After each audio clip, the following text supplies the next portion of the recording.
don't you just love computers? I'm using one right now. Yeah, so am I, and it's to talk about this game that I really like called Beglitched. I love cats. Yeah, so, this game has a surprising amount of plot for a puzzle game, but basically the idea is that you've found this laptop, and it belongs to a famous hacker called the Glitch Witch. Oh, wow. And your job as the owner of the laptop for now is to do all the things that the Glitch Witch would do. And that includes taking over these parts of the internet that used to be hers and have been taken over by other amateur hackers. Oh, okay. I thought that part was the puzzle game, but I guess this is the puzzle game? There are two puzzle games. Oh, no. So this part of the game is a little like Bejeweled and also Minesweeper. Oh, okay. So there are a lot of pieces, like that computer terminal will show you how far away the enemy is, and the compass will point you towards them, at which point you drop a bomb on them. Okay. So things like that, you see that the compass is very vague about it. And then you can use the computer to be more general. And then if you upgrade the compass by combining 3 of them, it'll get better at showing you where it is. Alright. There's so much. So... And there are multiple resources to take care of. There are going to be a lot of these as we go through, so I'll try to explain it all as we go. Alright. But so, that enemy had 2 health, so it took 2 bombs to kill them. But thankfully, this enemy, this good old duck... So you are the mine and the Minesweeper. Yes. Or, I guess, instead of placing flags on Minesweeper, you explode the mines. Okay. And so the enemies are different. Like, that first one wouldn't move. This one moves side to side each turn that you play. So each of them have, like, different, like, miniature AIs that they follow that make it harder for you to find them. And so you're constantly using these tools like compasses and cameras to keep track of where the enemies are. What do the cycles mean? Cycles are your turns. So as soon as you run out of cycles, your turn ends and the opponent gets to attack. Okay. So every time you make an action, you spend 1 cycle. So, you know, making the compass go, that's an action. Activating a computer, that's an action. Exploding something, all of these are actions. Even just moving something is an action. Alright. That makes sense? Yeah. And so you can detonate the bombs at any time, but if you, like, match 3, then you get a big bomb, or...? Yeah. Yes. And a big bomb will explode all the 4 adjacent squares, up, down, left, right. And so this is another one that moves, so every time we do an action, it'll change its position, and we have to keep track of that. So even, like, just checking where he is? Activating a new one will cause it. If you're using the one you've already activated, that doesn't count as a turn, or a cycle. It's only activating new things. God damn it, Chorp's English! There's so much to this game, Jay, but I absolutely love it. So once we've gotten all the enemies out of the way, there's also this bit of, like, kind of map stuff that we do here. So on each adjacent space on the maps, it'll show you what is around them. So, like, the one above here shows a green item and an E. Mm-hmm. So the 2 spaces there, 2 spaces attached to it connect and show a mine, which will do damage to you, or the exit. And you're always looking for the exit, because it'll take you to the next level. Okay. If you have any questions, please ask. I know there's a lot to this game. So, for the viewers at home, I'm just gonna let you in on something. I usually, like... I'll ask questions that I know the answers to. This game, not so much. And you're really just cruising through all this. Like, you're like, oh, I know where he is. You really are. This must be because you work with computers all day. You just know where the viruses are. I myself am a hacker. Oh, right. I thought you were going to say you are a computer. Yeah. And so, because we're in King Spam's, like, BBS here, the unique mechanic for this world, and there is one for all of the, like, second-tier levels and beyond, is that these spam things appear and basically just take up space. So, like, they're basically, if you connect them, all you do is destroy blocks. Oh, okay. You don't even get a delicious treat? No, unfortunately. So, like, the green money ones will give you money for breaking them. And that can be used at shops that are hidden in each of the levels, as we're going to find soon. Does the 2E, does that mean you're close to an enemy, or? 2E means it takes 2 energy. And energy is another thing that you need in your battles. Right, because then they get to attack when you run out of energy, right? When you run out of cycles. Oh. So cycles are your moves, but energy is how you activate things. So I'll show you here when we fight this guy. So when it says 2E, it takes 2 energy, and we have 8. And if we run out of energy, we just can't do things. So we have to connect batteries, and batteries will give us energy. Okay. You also get items. That particular item will just effectively bomb an entire row.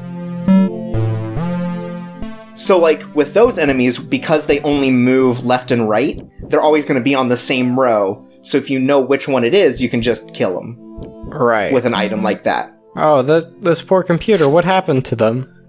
Well, there's a shop here. Oh. With a little eggplant dog. You can buy particular tiles that you can then place on your board for free. Or you can buy HP, which is what I basically only use it for, because I take a lot of risky moves playing this game, right. Well, and not usually to my favor. You're a hacker. You gotta make risks.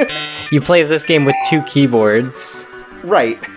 And there's a second person typing on the keyboard for some reason. And so, as we showed before, combining the compasses will give you a better compass. This is the only item that works like that besides the bombs. So when you combine computers, you don't get a better one, but you do gain 2 cycles. Okay, and same with the batteries and the money. Yeah, the batteries will give you energy, the money gives you money. And so it's a little bit of, like, resource management in that you always want to make sure that you have enough bombs, that you have, you know, all the tools you need to find all of these different things. And you start to kind of get the hang of, like, knowing in a general area where someone is just by using a couple tools. Well, yeah, those compasses are pointing at the enemy, so... Right. And so when you get the better ones, you get a much better idea of where they are, because I already know they're in one of the 2 spaces here because of that compass. Mm-hmm. So by using a computer, I can narrow that down to 1 space that I can just bomb later. But because I have no bombs close to there, it makes it really tough. So I have to waste a number of cycles getting a bomb there. So there's a lot of strategy that goes into also thinking about your fights afterwards. Oh, so you don't even have to defeat all the viruses, you just need to go to the exit. Right. And, like, fighting the viruses is kind of a hazard, because you can get resources like money out of it. But also, you could end up taking too much damage during them. So there is a lot of sort of, like, give and take, sort of figuring out how to navigate each map. And each map is randomly generated. Not so much like shape, but just the connections between each node. Mm-hmm. So there is a bit of randomness there, so you always have to be able to adapt.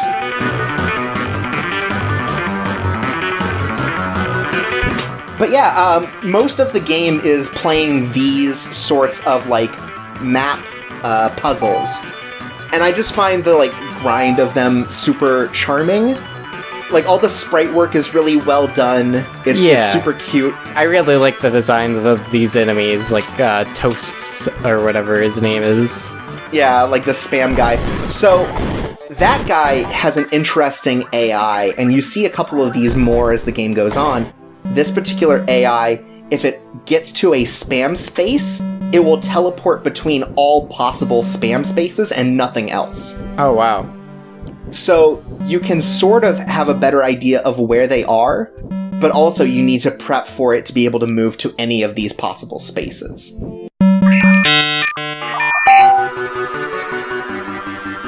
So yeah, there's just a lot of different kind of AI stuff. Every battle is different because even though you know the AI parameters, your board is never the same.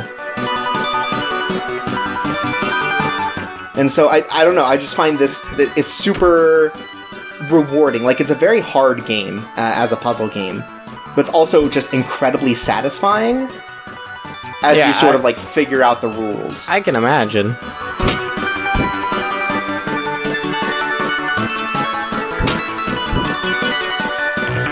Okay. Alright, I get it. The computers show you, like, how close the enemy is. Okay. Alright. So they are this many spaces away, and it shows you all those possible things. And the compass gives you a straight line. I get it. Okay. Yeah. Something I also find really charming is, have you ever used one of those, like, keygen softwares? Like the ones that are supposed to, like, generate free keys for, like software? A game or something? Yeah, or like for like a program like a Vegas or something like that. No, I've never used one. Okay, so because I'm not a hacker, Chorps. Right, sure. Uh-huh.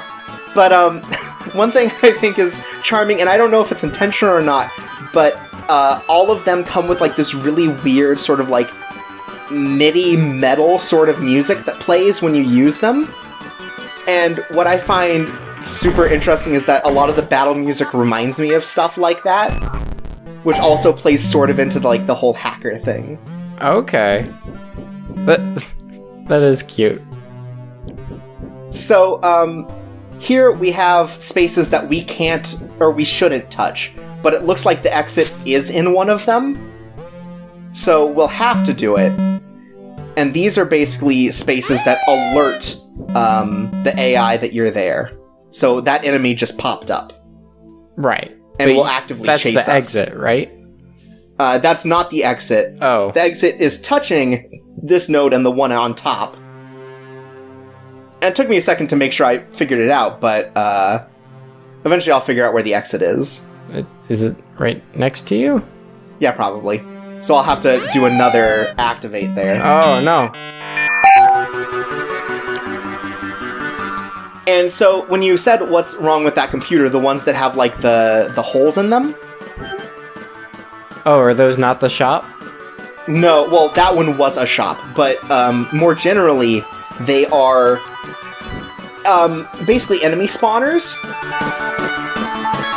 So if an enemy that came out of it dies, a new one will pop up in the next move you make, like that.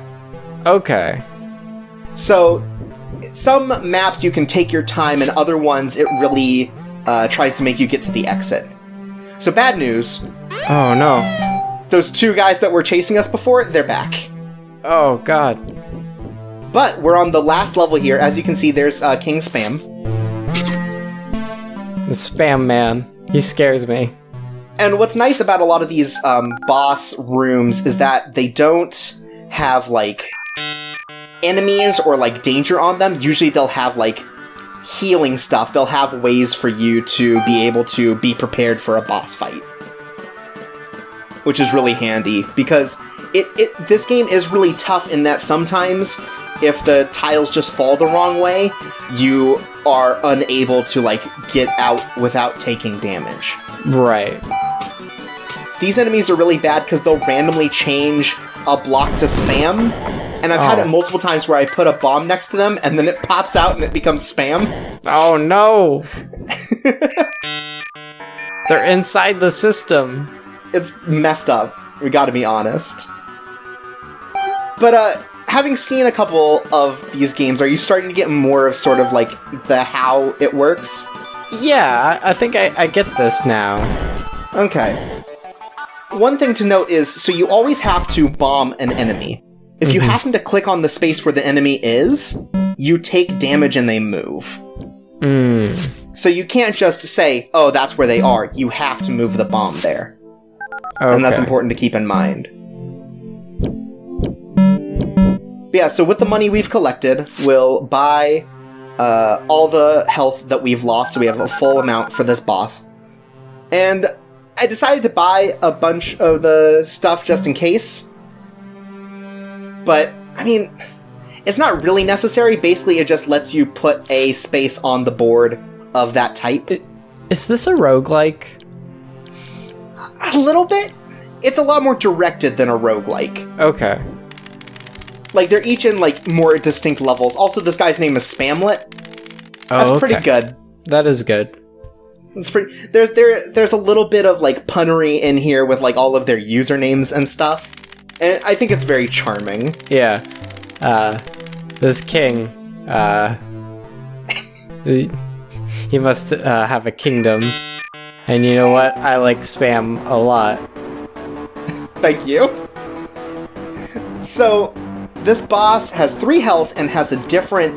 So, most of these enemies, they only attack when they are, when your turn ends. But this guy, every time he reaches a spam block, he will do damage to you. Oh, no. So it's a little bit of balancing all of the different spam pieces you have, and also trying to, like, keep up with him. So this one is a pretty difficult one, because, like, you may know where he is, but he might be too close to be able to stop him. And there is an example of that. So that's why I used an item to be able to blow up that row. And so you get, you know, he's right there. Oh no. But in the corner. He spammed you. Yeah, so we know where he's gonna move. And sometimes you can catch him like that, but most of the time he's in the open, like this, where you're not quite sure where he is. And I could bomb him there, but I'm all out of energy. Oh, no. Yeah, so I'm gonna have to waste a turn doing that, which means that he's one step closer to being able to attack me again.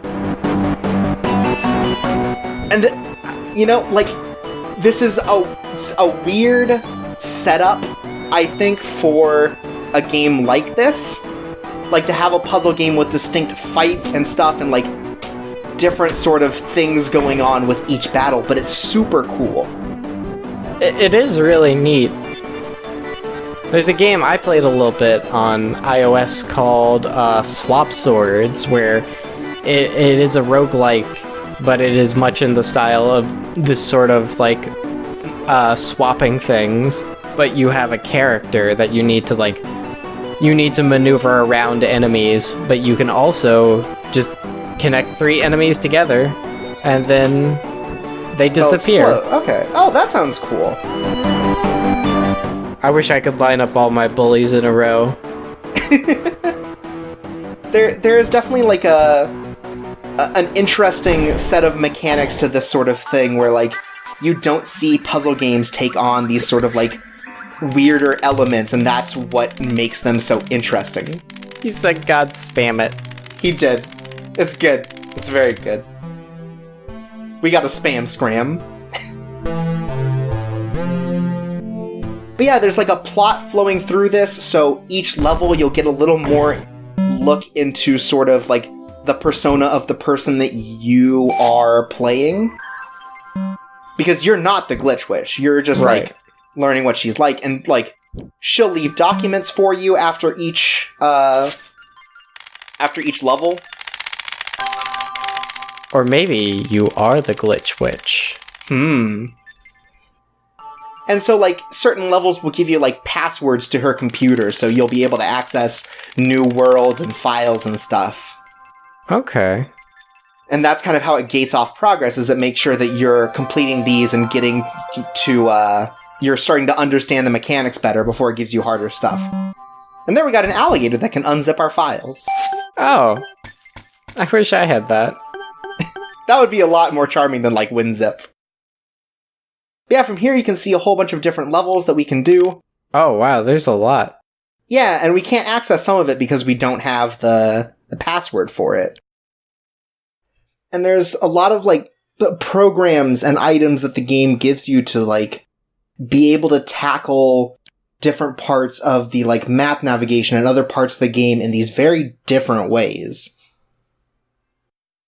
It's just such a cool idea, and oh my god! It got too big! Yeah, this game's broken. I hate it now. Oh, let's just shut it all down.